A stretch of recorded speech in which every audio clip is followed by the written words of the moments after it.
Katika uongozi wa Daudi ndipo taifa la Israeli lilifika kwenye piki ya juu ya mafanikio. Yaani taifa halijawahi kufanikiwa zaidi yaliyofanikiwa wakati wa Daudi.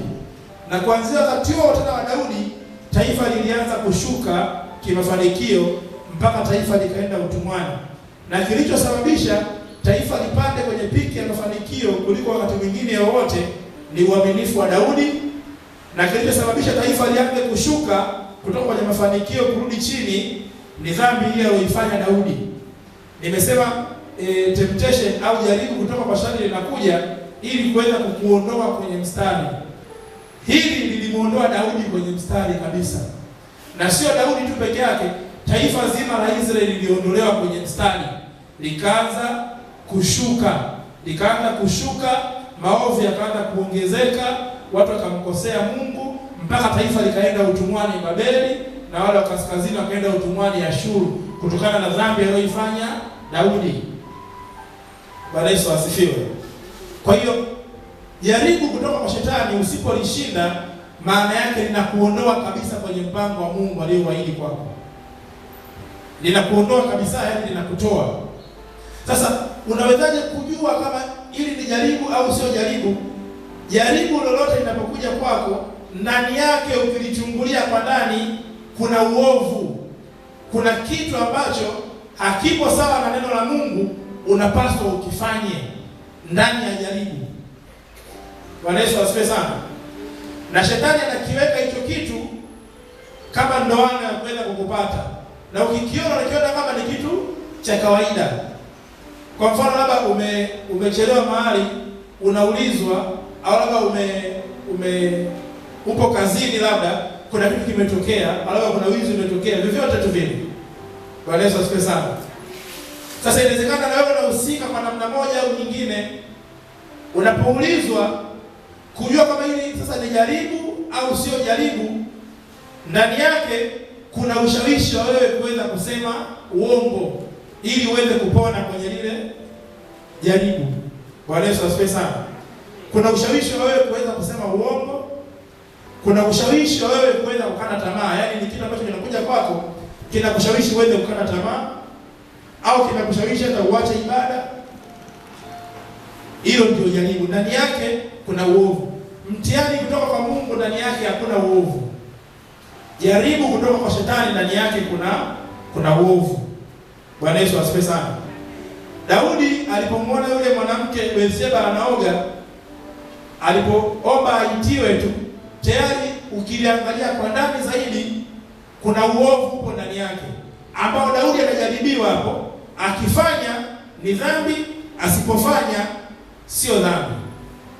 Yusufu alipoitwa na mke wa Potifa, ndani yake hilo jaribu palikuwa na uovu. Angefanya angekuwa ametenda dhambi, angeacha kama alivyokimbia amepona kutenda dhambi. Bwana Yesu asifiwe. Bwana Yesu asifiwe sana. Yesu alipokuwa jangwani akajaribiwa na Shetani, yote matatu ndani yake palikuwa pana uovu.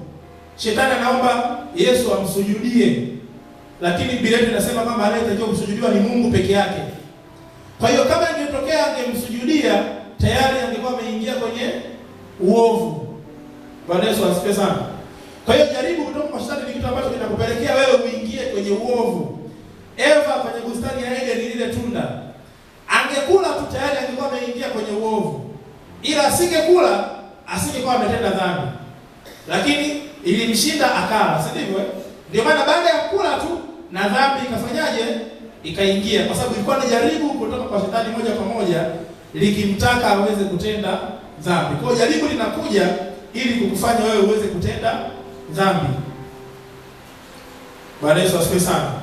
Mfano wa mwisho kwenye Biblia, Matendo sura ya 5 mstari wa 1 mpaka wa 10, tunakutana pale na Anania pamoja na Safira mke wake. Walikubaliana kanisa la mwanzo, kila mtu auze alichonacho tuje tukae kanisani ili tumsubiri Yesu atakaporudi. Na ukishauza ulichonacho, kama ni nyumba, shamba, nini, chochote utakachouza, pesa, wewe ndio unaamua nipeleke yote kanisani au nipeleke nusu au nipeleke robo. Ni wewe unaamua. Hakuna ambaye alikuwa anaamulia cha kupeleka. Lakini Anania na Safira, yeye na mke wake walikaa kikao nyumbani, wakakubaliana kwamba tukienda kanisani tukaseme kwamba hii ndiyo hela yote tuliouza kiwanja chetu.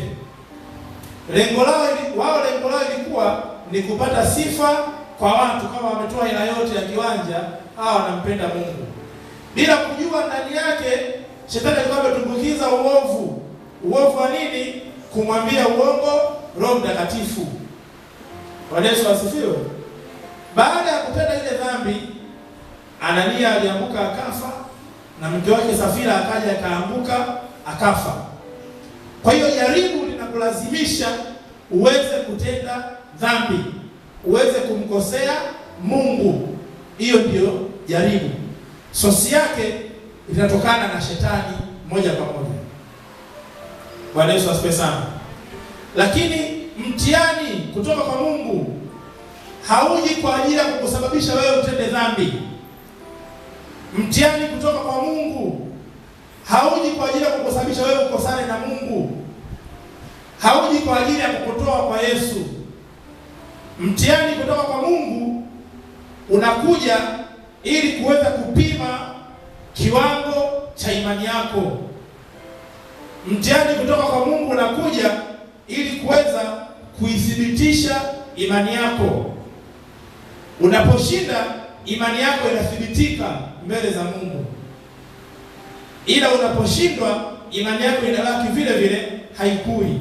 Maana wewe ni Mkristo uliyedumaa. Tuangalie mifano michache ya mitihani kutoka kwa Mungu ndani ya Biblia. Mtihani wa kwanza kabisa na maarufu ni Ayubu sura ya kwanza na ya pili yote. Hatutasoma zote. Bwana Yesu asifiwe. Bwana Yesu asifiwe. Mnaoandika, mnaolala, Bwana Yesu asifiwe. Bwana Yesu asifiwe. Bwana Yesu asifiwe. Mtihani kutoka kwa Mungu, mfano wa kwanza kwenye Biblia ni Ayubu sura ya kwanza na ya pili zote. Mungu alikutana na shetani, alafu akajisifia kwa shetani. Akamuuliza kama umetoka wapi? Akamwambia nimetoka huku na huko humo. Bwana Yesu asifiwe. Simeona jibu hilo. Nimetoka huku na huku, si ndio? Huku na huko humo. Ni sawa, leo ndio sababu nilikuwa mitaa ya kati humo. Akamwambia umemwona mtumishi wangu Ayubu? Akasema nimemwona. Umemwona anapoishi kwa unyenyekevu, kwa utaua, kwa uchaji wa Mungu. Tena sio yeye, yani yeye na nyumba yake yote. Akasema ile sio mempa hela yule ana hela. Hela zile ndio zinampa kiburi. Ila anakusikiliza, anakutii kwa sababu nyumbani mambo mazuri. Ngoja apitie shida ule, utaona kama anakupenda. Yesu akasema yule hata kama ukiondoa vile alivyokuwa navyo vile, yule bado ataendelea kunipenda mimi. Lakini shetani akamwambia wapi? Hiyo mimi nakataa. Haiwezekani. Kama uondoe kila kitu afu endelee kukupenda, sasa ndio mimi nishamwamini yule Ayubu. Sasa nasema hamna. Yesu akamwambia sasa sikiliza. Wewe nenda kachukua kila alichokuwa nacho uone kama ataniacha. Shetani akasema kweli? Una uhakika kabisa yeye? Akaenda kwa Ayubu. Ndani ya muda mfupi tu watoto wake wote 7 wamekufa, mifugo yote imekufa, walinzi wote wamekufa, kila kitu kimeharibika, na yeye mwili mzima akapata majipu. Ndani ya muda mfupi tu. Baada ya kumaliza kwa shetani akaondoka, akachukua benchi akakaa pale. Akawa anamsikilizia Ayubu. Tuone kama ataendelea kumpenda Mungu. Akaona Ayubu bado anaongea maneno ya kumsifia Mungu na maneno ya ushindi. Akarudi tena mara ya pili, akamwambia sasa mtumie mke wake. Akaingia ndani ya mke wake, akawa anamshauri mume wake. Akijua kama ni yeye ndo anaongea, lakini kumbe shetani yuko ndani yake. Anaambia wewe unapitia shida zote hizi. Watu wanaopitia shida kama hizi ni watu wanaotenda dhambi. Kwa hiyo kufuru tu Mungu kafe. Yaani hauna hata faida kuendelea kuwepo. Ayubu akamuuliza mke wake, Kwa hiyo tupate mema kila siku tu, tusipate hata na mabaya. Bwana Yesu asifiwe. Akaona bwana haitoshi, akawaita marafiki wa Ayubu aje kumtembelea tangu aanze kuishi nchi ya Usi. Hao mababa alitoka mbali kweli, kina Eldadi, kina Elifazi walitoka mbali, wenyewe wanaenda kumtembelea Ayubu, akatoa shida. Wakafika, walipoona hali yake, badala ya kumtia moyo na wenyewe akaanza kumshawishi aachane na Mungu. Tena wale wakamwambia baadaye, ukiona imekutokea hayo, uje kuna dhambi umemfanya Mungu. Sio bure Mungu akuadhibu hivyo, hicho ulichokifanya kuna dhambi umefanya. Lakini pamoja na ushauri wote marafiki wale watatu wote, Ayubu bado alisimama imara. Kuna wakati unaweza kupitia changamoto, afu kujikuta unabaki peke yako, hamna mtu anayekutia moyo, hamna mtu anayekuuliza, hamna mtu anayefanya chochote kile. Kwa nini? Kwa sababu huo ni mtihani wako na unatakiwa ushinde. Na Ayubu alishinda ule mtihani. Bwana Yesu asifiwe. Alishinda mtihani, na baada ya kushinda mifugo yake yote ilirudi, mali zake zote zilirudi, alipata walinzi wengine walirudi, na akapata na watoto wengine wote wakarudi baada ya kushinda lile jaribu. Bwana Yesu asifiwe sana. Bwana Yesu asifiwe. Bwana Yesu asifiwe. Ule ulikuwa ni mtihani. Jambo lingine la pili, mtihani mwingine wa pili kwenye Biblia ni kutoka kitabu cha Mwanzo sura 22 mstari wa 1 mpaka 18. Tusome Biblia, tusome nyumbani. Mwanzo sura 22 mstari wa 1 mpaka 18. Hapa tukana na mtumishi wa Mungu Ibrahimu. Ibrahimu aliomba Mungu miaka yake yote apate mtoto, lakini hakupata mtoto. Mpaka anafika zaidi ya miaka 90 bado mtoto hajapata.